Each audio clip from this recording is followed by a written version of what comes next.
Okay, before we get started, let's set a few ground rules of what exactly this is going to be. I'm going to review each book chapter by chapter, and what I'm not going to be doing is reading the books for you. I'm going to be pulling out tidbits of helpful information that I think are going to be very beneficial. And I've been studying health for about 8 years now in depth. And so anything that seems just a little hyperbole or something that might not be exactly accurate, I'm going to look and fact check and bring more insights and more information on that subject. And then third, I'm going to recommend that if you like anything that I'm saying, especially in a book like this, that you go out and get the book for yourself, either at the library or buy it on Kindle or something like that. One, to support the work that the author's doing, but also like this one, I know this is going to be chock full of tips and tricks to kick a sugar habit, and there's recipes in the back, and so there's just not a way for me to, or you won't get all of what the goodies that are in this book from just watching these videos. I'm hoping to pique your interest and maybe decide for yourself if this is a book worth your time to sit down and read. And so with that, I'm going to start with the foreword, and I don't always read forewords. Shh, don't tell anyone. But in this one, I decided to, and it is written by Dr. Daniel Amen. And he is a psychiatrist. And that's interesting because as we get into the introduction as well, we're going to find that Nicole Avena, who is the author of Sugarless, she also has done a lot of work in psychiatry and behavior. And that is why a lot of what they say is going to be tailored to the addiction side of sugar. And so he just starts off just right off the bat saying, I hate sugar. It is a drug that, like other drugs of abuse, hurts your brain. And so that piqued my interest right away. I am very interested. This is a side note too that I just thought of. They're calling dementia and Alzheimer's the type 3 diabetes. If you haven't heard that, that's out there. That's getting pretty mainstream. And so right here in the first sentence, we're kind of hearing that it hurts your brain. And so, as a psychiatrist would or should, maybe, he does say that sugar cravings are your inner child that is wanting the sugar, and it's a battle between that and your adult self who knows that sugar isn't good for you. And so, this is a battle between that. And so, that just made me think it was very psychiatrist esque.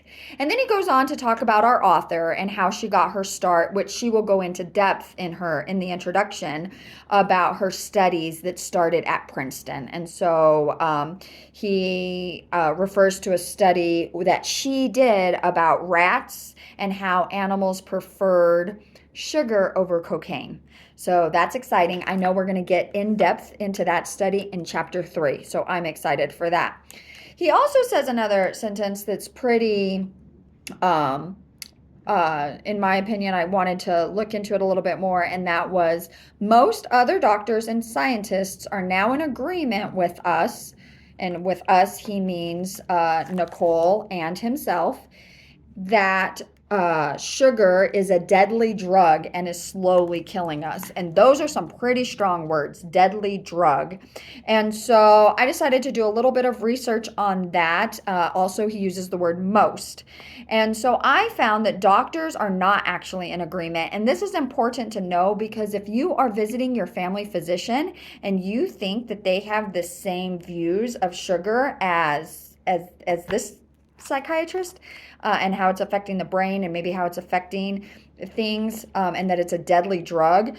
Most doctors are not that hardcore, if you will, while they will admit that it is leading to diabetes and fatty liver disease and tooth decay, and they recommend lowering your dosage or, lowering your intake of sugar. They're not going as far as this book is saying. So some are, I'm sure, but I wouldn't say that most are there yet. And then That was the foreword. And so I want to go into the introduction. And the introduction, she talks about how she got her start in graduate school at Princeton University.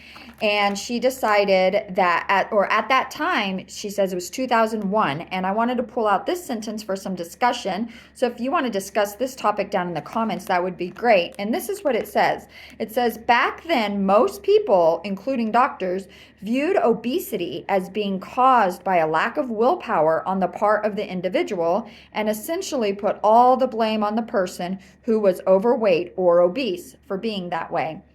And I wanted to highlight that because she makes a point of saying 2001 and back then. And I'm thinking 25 years later, I'm curious, do we still do this?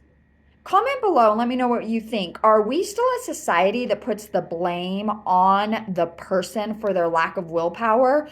Or are we transitioning to a society where we're looking at commercials, we're looking at what's being put in front of us at the grocery store, we're looking at the endless hidden sugars that she's going to talk about later that are really affecting our brain and our cravings? What are we doing in 2026? 25 years later after this studies has come out? Are we still blaming the person? Is it still about willpower? Or are we saying, okay, is there a systemic issue here? Is there a problem here? Do we need to treat this a little bit differently? Let me know what you think. I'm very interested in those comments.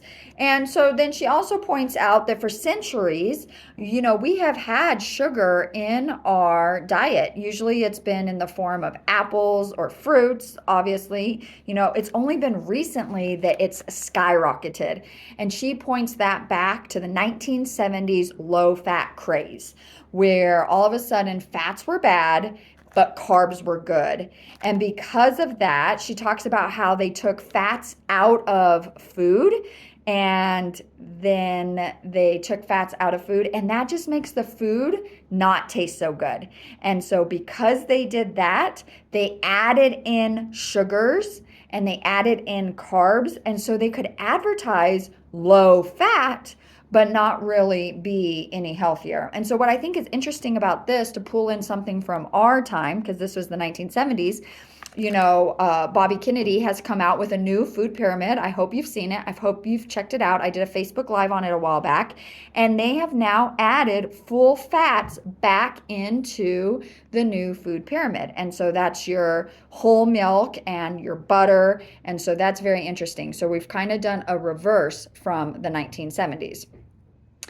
So the other thing she talks about is that in 2002, she could not find the term sugar addiction anywhere. It did not exist. So she, the author, is a pioneer on all of these studies of how the brain reward centers work and how sugar might be an addictive and doing that same reward center that other drugs do.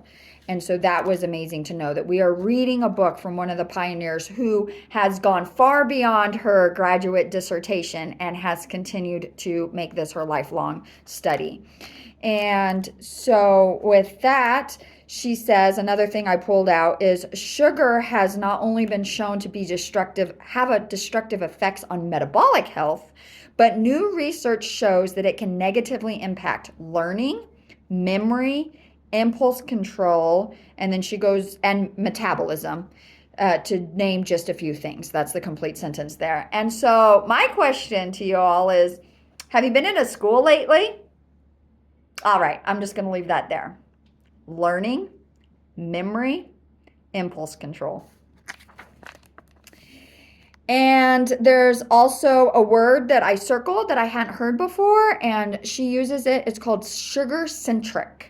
Sugar-centric. We continue to live in a world that is sugar-centric. And if you've ever tried to limit the amount of sugar that your kids intake, for example, I've tried that. They get it at school. They get it at church. They get it at, sugar makes them smile, and we live in such a sugar-centric world that they're getting it everywhere. So this book isn't a diet book, and I'm excited about that. It is a science and psychology book, and that's what I meant. So the doctor that wrote the foreword is a psychiatrist. And I was going to tell you all some other books that he had written. Daniel Amen. Sorry, I forgot to do that. But he wrote some other books, Change Your Brain, Change Your Life, Raising Mentally Strong Kids, and The Daniel Plan with Rick Warren. And he's a 12-time New York bestseller. So The Daniel Plan with Rick Warren is going to be on my reading list. But that was the gentleman who wrote the foreword. I forgot to say that earlier. So, but he is a psychiatrist and he wrote the foreword, and he starts bringing in some of those things about your brain. And so this book is going to be science and psychology, and very highly recommended if you've tried to give up sugar and you just can't. There might be a psychological addiction reason why it's so difficult.